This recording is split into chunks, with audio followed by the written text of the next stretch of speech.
pour l'examen des réflexes ostéotendineux, on va débuter sur un patient assis.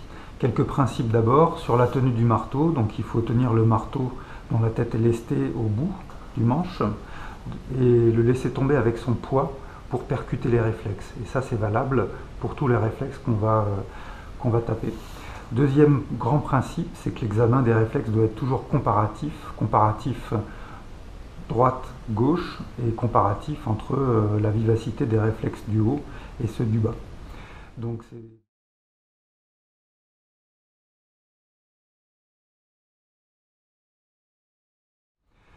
les deux grands principes rappelés. On va voir un petit peu sur un seul côté comment percuter chacun des réflexes.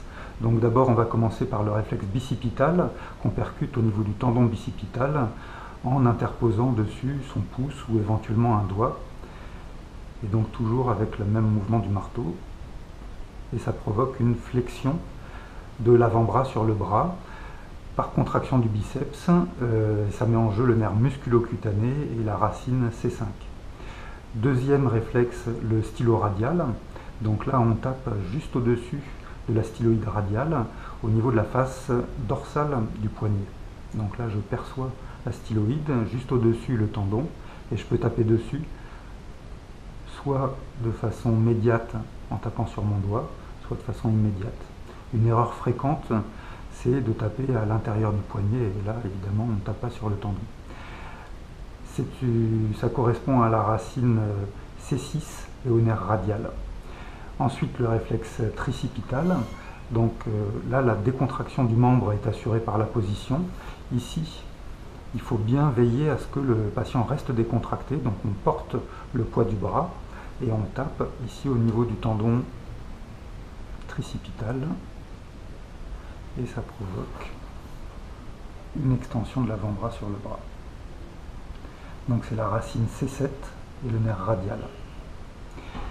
On arrive ensuite au réflexe cubitopronateur ou ulnaire qu'on tape juste au-dessus de la styloïde cubitale. Là pareil, ça peut être médiat, mais c'est plus simple à mon sens quand c'est immédiat. Et donc la réaction que ça provoque, c'est une petite pronation de la main. Voilà. Comme vous le voyez, il est bien plus difficile à avoir que les autres réflexes. Il correspond au nerf cubital ou ulnaire et aux racines C8-D1, et il peut être avantageusement remplacé par le réflexe des fléchisseurs du doigt, ici, qu'on tape au niveau de la face palmaire du poignet et qui provoque une flexion des doigts. Donc beaucoup plus facile à avoir et même information que le cubitopronateur. Donc ça c'était pour les réflexes du membre supérieur. Ensuite pour le membre inférieur, un patient qui est assis, on va taper son réflexe rotulien en percevant bien le tendon et comme ça, ou bien comme ça, pareil, toujours le poids du marteau. Là le réflexe est bien vif, donc on peut chercher une extension de la zone réflexogène en tapant en dessous et à côté du tendon. On voit que là ça ne provoque pas d'extension de la jambe sur la cuisse.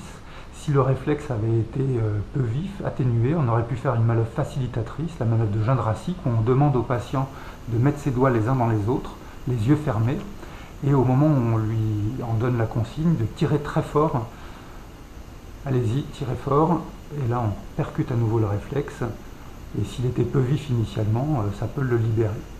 Donc voilà, pour le rotulien, donc le muscle quadricipital, le nerf fémoral et la racine L4. Ensuite, le réflexe achilléen. Donc là, il faut mettre le tendon un petit peu en extension en soulevant le pied. Et on tape. Et voilà, on a le réflexe comme ça. Voilà pour le patient assis. Maintenant,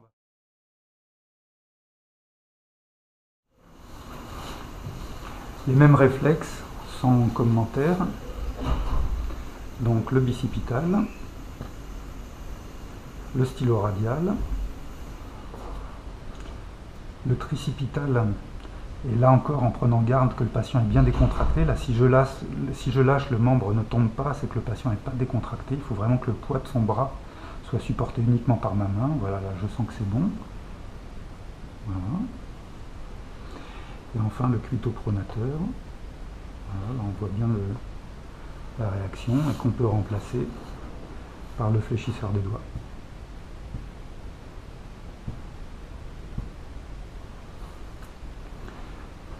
Pour les membres inférieurs, ici, donc le rotulien et l'aquiléen, plusieurs façons de faire. Une première façon simple, mais qui marche seulement si les réflexes sont assez vifs. On appuie sur la plante du pied et on percute et on voit la réponse. De façon plus classique, on peut croiser les jambes du patient ici, lui demander de bien se décontracter, à nouveau mettre le tendon en extension, en tension, on tape et on a la réponse.